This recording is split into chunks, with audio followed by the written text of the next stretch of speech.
Le temps de la gloire naissante.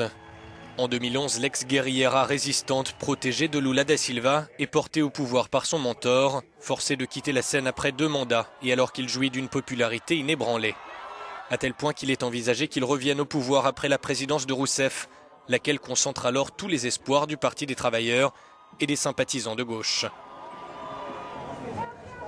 Mais les ennuis arrivent vite pour la première femme présidente du Brésil. Le pays, après des années de croissance, entre en récession. Alors que les déficits se creusent, les manifestations s'enchaînent contre le gouvernement et l'organisation du mondial de football 2014. C'est dans ce contexte tendu que le scandale Petrobras éclate. Un vaste réseau de corruption impliquant la société pétrolière et des géants du BTP. Des personnalités politiques auraient touché des pots de vin en échange d'attributions de contrats publics surfacturés. Le nom de Rousseff n'apparaît pas dans l'enquête, mais comme elle était présidente du conseil d'administration de Petrobras à l'époque, aux yeux des Brésiliens, elle ne peut pas être innocente. Elle sera pourtant réélue en octobre 2014, juste avant que les actions de Petrobras ne s'écroulent. En coulisses, ses adversaires politiques qui souhaitent en finir avec la gauche sont furieux.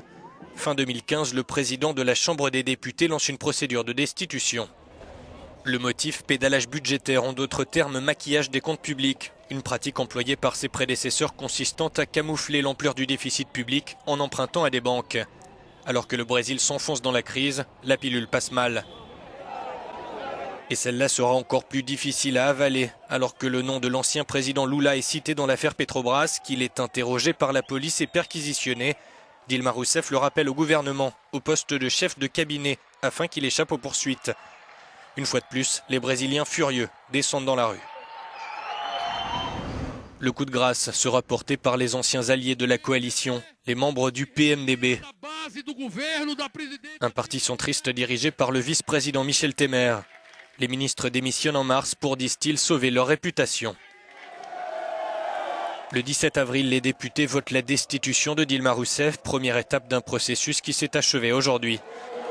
Le nouveau président du Brésil, Michel Temer, cité lui directement dans le scandale Petrobras, s'envolera pour le G20 avec l'ambition de réhabiliter aux yeux du monde le conte de fées brésilien.